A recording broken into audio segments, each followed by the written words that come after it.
Let's look at how to measure bias in ourselves and in others. Here's Dolly Chug from NYU.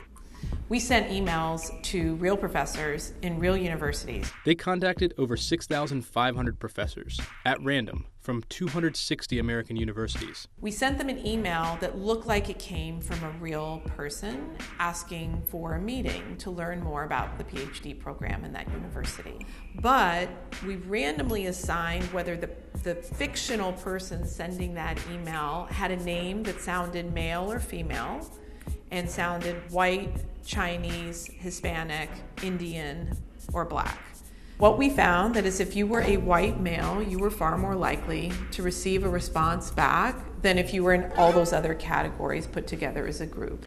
Some of this could be explicit racism, but it's far more likely that in many cases, these professors are just busy. They can't respond to every email they get, so they kind of let their subconscious decide for them. And that's where their biases come through.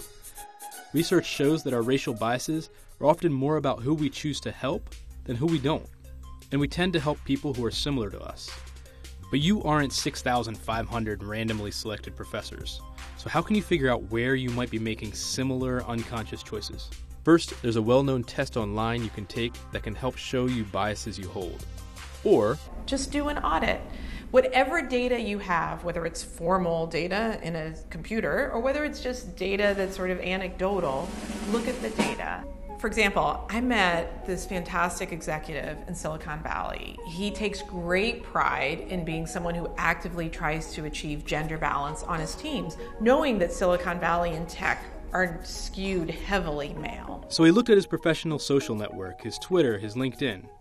He found his network was far more skewed male than he expected. So there's a place where he could actively work to shift that, and that's what he's been doing since then.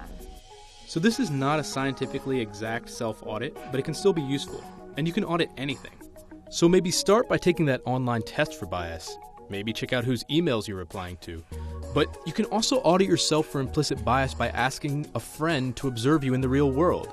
If you're a teacher, have people look at who you call on most in class. Whatever your interactions are. One practical thing that people should do is take stock of their friends. It would be very useful for people to actually make lists of people with whom they spend time.